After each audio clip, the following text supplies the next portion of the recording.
All right, welcome everyone to this Friday edition of the Daily Rundown. I'm here again with Cameron and I'm Roxanne, and we are here to give you your daily rundown of what's happening at WDTV today. And of course, we also have our Cam Murray with us, who's going to tell us a little bit more about what he was at this morning. So, Cam, we'll start off with you. What do you have in the rundown for us today? Well, first, thanks for having me on. I was at Hope Coliseum today.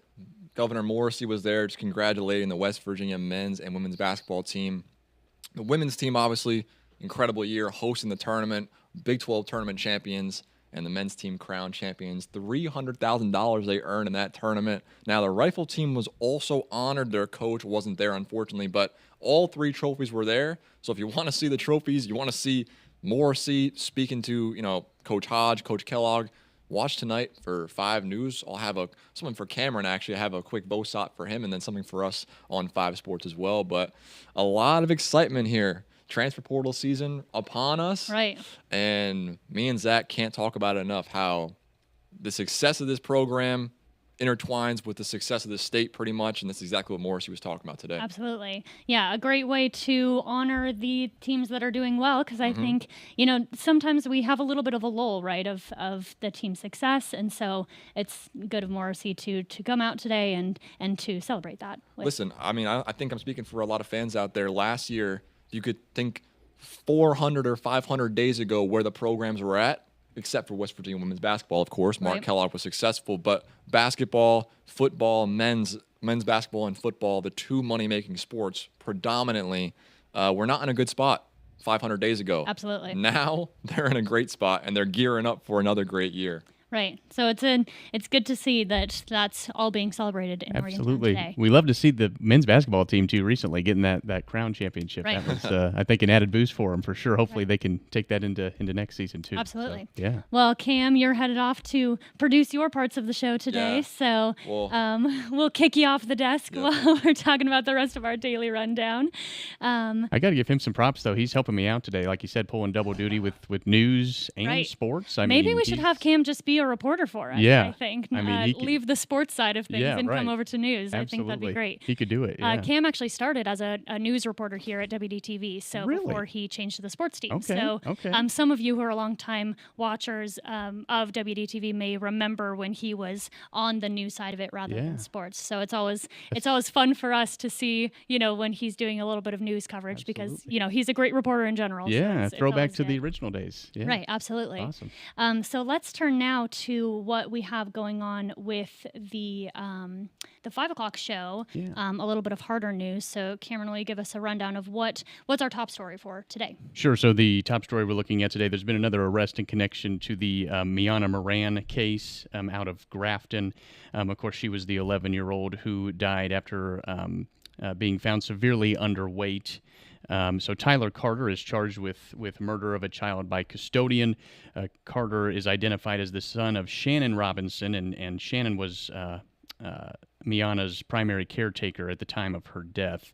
Robinson and the girl's father, Aaron Moran, were both previously charged for their parts in her death.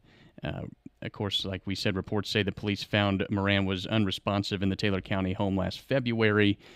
She was found to be weighing about 43 pounds. Again, she's an 11-year-old girl, and only 43 pounds at that time. She was wearing disposable pull-ups when they found her, and the reports indicate that she was starved as punishment, even as family members ate full meals in front of her. So a sad situation there. There's been legislation brought up down in Charleston, of course, kind of relating to this situation and how CPS was connected in all of this. She had several visits to the home before her death. And so certainly a lot of questions still to be answered with that. That investigation still ongoing. Absolutely. And we have a lot of previous coverage from the previous arrests, and also more about the most recent arrest at the timeline of events, and a little bit more about Miana Moran and her life before her death and before all of this was uncovered. So more of that's going to be on the 5 tonight, and then, of course, on our website, WDTV.com, you can read a full rundown of events that we know so far.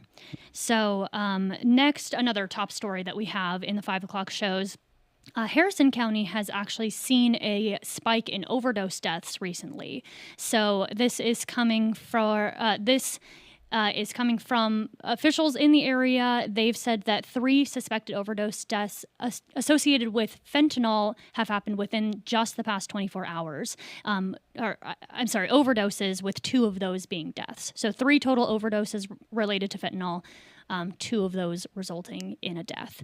And Harrison County Sheriff Robert Matheny II says that they are aware of the incidents and they're working with local and state partners to verify the details of those incidents.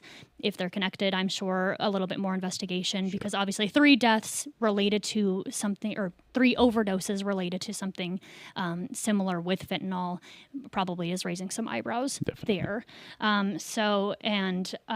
Officials have also given us recommended some proactive measures that to reduce the chance of overdoses. So they're saying spread the word, awareness saves lives, carry naloxone or Narcan. That's to ensure that your staff members who come to the scene, or any partners, anyone on the scene, has access to give that Narcan to possibly save someone's life in an overdose situation. Use fentanyl test strips when possible to see if anything else that you're using may contain fentanyl. Never use alone. That's encouraging the use of safety planning and support systems, and then staying vigilant and informed. Early action can prevent additional loss of life. So again, we'll have more on those overdoses on the 5 today, and we'll have updates possibly for you guys when more information is released about if there's any tie with these overdoses, what's going on with this situation this past week. We'll also be hearing from the sheriff himself. Released a statement about this situation, so we'll have more on what he has to say about it, and what the county here in Harrison County is trying to do to work with the different agencies to look into those separate incidents. Absolutely. So let's turn down to national news now. So this is something that we have talked about a lot recently on all of our shows, but Artemis 2 is set to splash down tonight. So Cameron, will you tell us a little bit more about what people can expect tonight? Yeah, so they're going to be landing in the Pacific. I think I saw it was just off the coast of San Diego around 8:07 p.m. Eastern tonight, so that'll be 5 o'clock local time, but 8 o'clock for us here in north central West Virginia. They're going to strike the Earth's upper atmosphere at 24,000 miles an hour. I can't even conceptualize. No, like, I know. I'm thinking of going 60 down an Right. down an interstate, and then Yes. 24,000 miles an hour. So that's pretty crazy. The temperatures of that of the vessel itself are going to hit 5,000 degrees too. So it's going to be hopefully not too bumpy of a ride for him getting Right. back to Earth here, but definitely going to be quite the experience. I know. I just can't even imagine those numbers. Oh, yeah. Like, I get scared going like 80 miles an hour on the freeway. Right. Like, I just can't. And I just wonder, just- what does that feel like? Right. Moving at that speed. I know they always have, a lot of astronauts after coming back have talked about what that experience is like, taking off and coming back. But yeah, that's got to be some crazy stuff know. that you're feeling going through that. I don't think anyone should have to experience that. So Yeah. it's amazing that people are like willing to Right. do that in all their for life. the exploration of space, right? Right, Yeah. I know. So, hopefully we'll have updates for you guys online and possibly in our shows later tonight. Certainly hope it all goes well for them. Absolutely. And, they make Yes. it back safely. So. So that's going to be exciting to look out for. So as far as what our reporters are working on now, Lots of stuff today. Yes. So our Alex Tejada, he is, of course, our 5 and 6 main anchor. You've also seen him on the 10 and the 11 shows, but he is doing an election preview about House District 80. So the candidates who are in the running for House District 80. And if you've been watching the shows recently, you've probably seen a lot of coverage from him for different races around the state. So make sure to tune in for that if you're interested in who might be representing you in the upcoming election. Absolutely, yeah. But for our other reporters, what about Patrick? What's he working on down for today. Yeah, so Patrick is talking to some officials from Kroger. Flash Food, so that's a surplus grocery platform that Kroger uses to help reduce food waste while making fresh, affordable groceries more accessible for people who might be struggling with that. And so in all 100 plus Kroger stores across the Mid-Atlantic division, this is something that they're going to be implementing at those stores, including, of course, here in West Virginia. And so it's going to be used through an app, and that app allows shoppers to purchase discounted items that would otherwise go to waste. So stuff that's approaching its expiration date, like produce and dairy and other packaged goods that are getting close to having be tossed for the store standards, that folks can purchase those before they have to get rid of them and get those at cheaper rates, and just try to help everybody with that. Yeah, so pretty absolutely. cool initiative that they're doing. And so Yes. Patrick will have more on that. Like we said, talk to some Kroger officials. So we'll see what they have I to think say. that'll be a really good initiative for the area because Absolutely. I'm sure big stores like Kroger, throw away a lot of produce that does go bad. Oh, for sure. So making that available to people, I think, is great, especially in, a lot of people in West Virginia struggle with food scarcity, Yeah. and not having what they need. So I'm excited to see how that's implemented at our local store. We have one right across the street from the station. So maybe we'll see a couple of those resources pop up at the Emily Drive location across from the station. Definitely. And then also on 5 and 6 tonight, our intern Samantha is actually doing a story about the Tattoo Expo in Morgantown. So that's at the Marriott at Waterfront Place, and it's running all of this weekend. So April 10th to April 12th. Today it's until 10 p.m., Saturday 12 to 10 also, and then Sunday 12 to 7 p.m. if you're interested in stopping by. It's held 3 times a year, twice in Morgantown and once in Huntington. And I have actually been to this expo. Yes, you were telling me earlier. Yes. I haven't gotten a tattoo there because Okay. I was kind of nervous. Sure. If you've never been, there's like lines of booths set Like up. hundreds of them, Yes. right? Yeah. And you just like walk around and you're like, oh, I like this artist. Let me just like Okay. put my name down, Yeah. and Kind sign of like up an for a auction to tattoo. be on Right. their and list. then Yeah. whatever you're comfortable getting tattooed, you like lay on a table right Wow. there in the middle of the expo Wow. and get a tattoo. Well, So if I you're, was if you're kind walking of in committed, then I nervous. guess you're right. Yes. Yeah, that'd be I was just walking around to see because I was in the market for a new tattoo. Sure. And so I was like, maybe I'll just walk around and see like what artists are available, try to like get some business cards or whatever. I Yeah. was like, maybe I'll get a tattoo, but I was very intimidated when I Sure. was there. Oh, I'd be overwhelmed. I wouldn't even know where to begin. Yes, yeah, yes. that's And it's also really cool walking around seeing the other people, the art that they have on their bodies that are, Yeah. on display, the artists that are there, really incredible talent. So And I think I saw that they're kind of wanting to put a little focus on the industry itself, and the history of it, just what goes into tattooing and the pioneers really of the industry Right. who've made an impact over time and helped it grow. Of course, we've had tattoos. I don't know how long they've been around, but I feel like they've Right. been around for a long time. probably as long as people could figure out how to Right. draw on their bodies. Exactly. Yeah. So cool event out there. Yes, definitely. absolutely. Yeah. But later tonight, our Dante Santavanti, he's going to be on the 10 and the 11, and he is interviewing a Lincoln High School baseball player, Max Abrazino, who was diagnosed with cancer. I don't know a lot of details about Right. his story, so Dante will have more of that tonight. But Sounds like a very inspiring comeback Yes. story. Really, So he's back Yeah. playing with Lincoln High School on their baseball team, and so that'll be exciting to see, his kind of recovery journey, what he's doing now. So that'll be on the 10 and 11 tonight. Dante will be interviewing him, and then will you tell us some more about what Nick is doing? Yeah, so Nick Volpetti, our reporter, is going to also have a story for us at 10 and 11 about the Story Archive, the Clarksburg Story Archive. And so that's designed to preserve the history of Clarksburg and Harrison County through personal photographs, documents, recorded stories. That first event's taking place tonight from 4:30 to 7:30.